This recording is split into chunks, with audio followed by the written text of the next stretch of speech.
bahwa kita semua mempunyai tanggung jawab yang sama ya Pak Menteri ya. Pak Menteri dipilih oleh Presiden untuk memberikan yang terbaik lah untuk negara ini, dan kita juga dipilih oleh rakyat.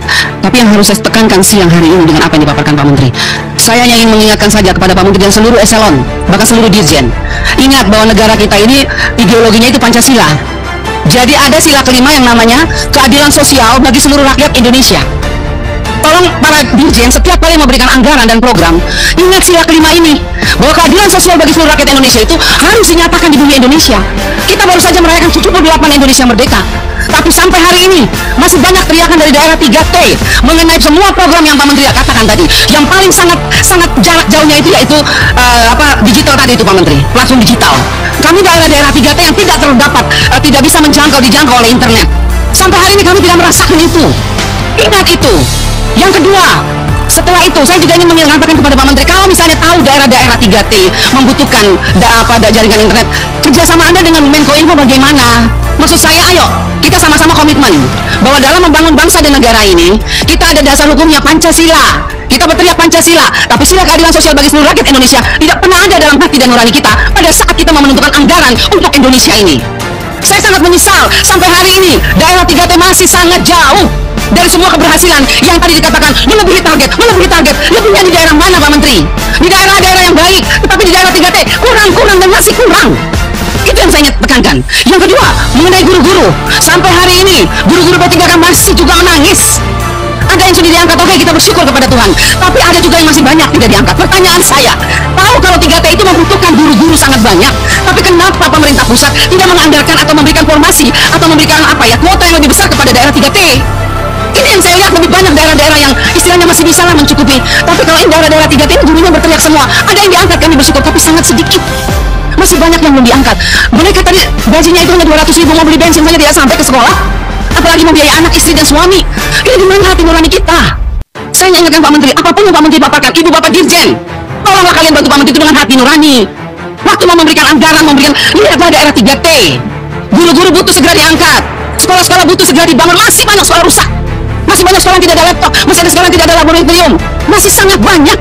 Makanya saya mau tanya Pak Menteri punya nggak sih data berapa banyak sekolah yang rusak, berapa banyak lagi sekolah yang harus diberikan, berapa banyak guru yang dibutuhkan sekolah? Anak-anak ini akan bertumbuh terus dengan pendidikan yang tidak baik. Karena apa? Gurunya tidak sejahtera, alat-alatnya tidak ada. Pak Menteri mengatakan buku-buku segala macam mana, nggak ada. Dan terakhir, saya bersyukur ada program Indonesia Pintar, dan saya terima kasih sekali. Ada dimulai dari bangsa ini juga sejak 2004 program itu. Sejak Bapak SBY menjadi presiden, program itu diluncurkan di Indonesia. Semua rakyat Indonesia bersyukur. Tetapi mana kita lihat NTT dan semua provinsi yang 3T yang lainnya, masih banyak anak miskin yang tidak merasakan itu Pak Menteri. Yang saya heran, kenapa kuota untuk daerah-daerah 3T kok masih sangat dibatasi? Kenapa? KIP juga kemarin saya menangis lihat orang-orang miskin yang kemarin masuk ke perguruan tinggi karena UKT-nya tinggi sekali, mereka tidak bisa mendaftar, mereka orang tuanya tidak bisa membayar, walaupun kita memberikan UKT memberikan KIP kuliah, mereka mendaftar tidak bisa lolos. Wanita perhatikan waktu. Ya Ibu, tapi ini hal penting yang kita tidak bisa tinggalkan. Ini kenyataan di lapangan.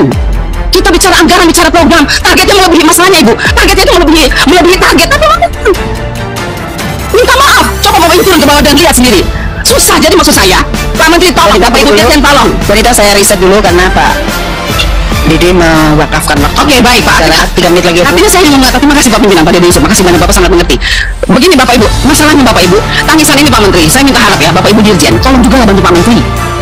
Ya PIP, kuotanya sangat sedikit, KIP sedikit, nangis, ada terjadi ketidakadilan sosial di seluruh rakyat Indonesia.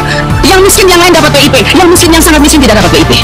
Dapodik sekolah, ada anak miskin ditulis di dapodik sekolah, orang tuanya melebihi penghasilan 20 juta, adalah pemulung. Saya mau tanya Pak Menteri, tolong ini yang urus data dapodik ini siapa sebetulnya? Operator sekolah mengatakan, Ibu, saya sudah tulis kok, bapaknya pemulung, tapi kenapa tiba-tiba di sistem berubah? 20 juta penghasilan orang tua, nangis anaknya, nangis orang tuanya. Siapa sebetulnya membuat sistem berubah seperti ini? Apakah ini kerjaan kementerian? Kalau sampai ini kerjaan kementerian jahat terhadap orang miskin. Orang pemulung kok dibilang penghasilan 20 juta? Bapaknya mamanya pemulung, ditulis PNS. Saya lihat dengan mata kepala Pak, kartu keluarganya. Saya sampai ke Dukcapil. Sekarang pertanyaan saya, siapa sebetulnya sih yang mengarang-arang cerita dapodik ini? Jahat. Saya sangat sedih. Jadi saya minta Bapak Menteri, tolong Bapak perhatikan, saya minta Bapak Ibu Dirjen, tolong ya, kalau memang kalian Bapak Ibu ini masih menghargai anugerah Tuhan untuk jabatan yang diberikan, tolong tahu ketakut Tuhan sedikit lah. Punya Pintar sih boleh, tapi kalau pintar tanpa didasari oleh hikmat, tidak ada gunanya. Terbukti, yang miskin masih tetap menangis. Masih. Kita boleh bangga melebihi target, tapi rakyat menangis karena tidak pernah merasakan apa yang dikatakan melebihi target. Jadi Pak Menteri, saya minta tolong sekali lagi, kita pintar tapi kalau kita tidak berhikmat, kita tidak bisa memberikan yang terbaik untuk Tuhan, untuk rakyat, dan untuk negara.